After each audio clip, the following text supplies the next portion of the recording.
ನಾನು ಇಲ್ಲಿ ಭಾವನಾತ್ಮಕ, ನಾನು ಮೊನ್ನೆನೂ ಕೂಡ ನೀವು ಅದಕ್ಕೆ ನೀವು ಪತ್ರಕರ್ತರಾಗಿ ನಿಮ್ಮ ವೃತ್ತಿಲಿ ನಿಮಗಿಂತಲೂ ನಾನು ಪಾಪ್ಯುಲರು, ನಿಮಗಿಂತಲೂ ಭಾಳ ಎಫಿಷಿಯೆಂಟಾಗಿ ನಾನು ಪತ್ರಕರ್ತನಾಗಿ ಈ ಕ್ಷೇತ್ರಕ್ಕೆ ಬಂದಿರೋನು. ಅದಕ್ಕೆ ನೀವು ನಾನಾದ್ರ ಮ್ಯಾನಿಪುಲೇಟ್ ಮಾಡೋಕ್ಕೆ ಹೋಗಬೇಡಿ, ಅದನ್ನು ಹೋಗಿ ನೋಡಿ.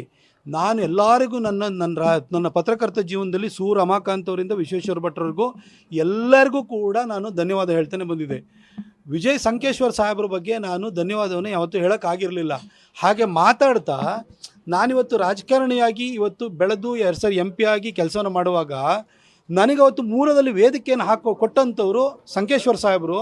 ಅವರು ಮಾಲೀಕರಾಗಿ ನನ್ನ ಅವರ ಕಚೇರಿಯಲ್ಲಿ ಕೆಲಸ ಮಾಡುವ, ಅವರ ಪತ್ರಿಕೆಯಲ್ಲಿ ಬರೆಯುವಂಥ ಒಬ್ಬ ಸಣ್ಣ ಅಂಕಣಕಾರನಿಗೆ ಕರೆ ಮಾಡಿಬಿಟ್ಟು ಅಷ್ಟು ದೊಡ್ಡ ಮಾಲೀಕರು ಭಾಳ ಚೆನ್ನಾಗಿ ಬರೆದಿದೆಯಾ ಅಂತ ಹೇಳಿದಾಗ ಅಷ್ಟು ನನ್ನ ಆತ್ಮಸ್ಥೈರ್ಯನ ಹೆಚ್ಚು ಮಾಡ್ತಿತ್ತು ಅಂತಂದಾಗ ಆ ಕ್ಷಣಕ್ಕೆ ಭಾವುಕ ಆದೆ. ನಾನು ಟಿಕೆಟ್ ವಿಷಯದಲ್ಲಿ ಭಾವುಕ ಆಗಿದ್ದೇನೆ ಇಲ್ಲ ನೋಡಿ. ಟಿಕೆಟ್ ಕೊಟ್ಟರು ಕೆಲಸ ಮಾಡ್ತೀನಿ, ಕೊಡದೇ ಇದ್ರೂ ಕೆಲಸ ಮಾಡ್ತೀನಿ. ನನಗೆ ಆ ಥರದ್ದೆಲ್ಲ ಇಲ್ಲ. ನಮಗೆ ನನ್ನ ಮೈಸೂರು ಕೊಡಗಿನ ಜನ ಸಾಕಷ್ಟು ಪ್ರೀತಿ ಕೊಟ್ಟಿದ್ದಾರೆ. ಇಷ್ಟು ಕಡೆ ಕರ್ನಾಟಕದಲ್ಲಿ 28 ಜನ MP ಗಳಲ್ಲಿ ಯಾವ MPಗೆ ನಮ್ಮ ಇದೇ ವ್ಯಕ್ತಿಗೆ ಟಿಕೆಟ್ ಕೊಡಿ ಅಂತ ಎಲ್ಲಿ ಹೋರಾಟ ನಡೀತಾ ಇದೆ? ಎಲ್ಲ ಟಿಕೆಟು ಪೆಂಡಿಂಗೆಲ್ಲ ಇದೆ. ಎಲ್ಲರೂ ಹೋರಾಟ ನಡೀತಿದೆಯಾ? ಓನ್ಲಿ ಕೊಡಗು ಮೈಸೂರು MP ಕ್ಷೇತ್ರದಲ್ಲಿ ಮಾತ್ರ ಈ ಹೋರಾಟ ನಡೀತಾ ಇರೋದು.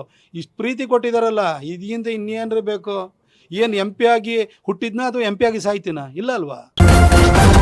ನ್ಯೂಸ್ ಫಸ್ಟ್ ನಿರ್ಭೀತಿಯಿಂದ ನಿಮ್ಮ ಪರವಾಗಿ.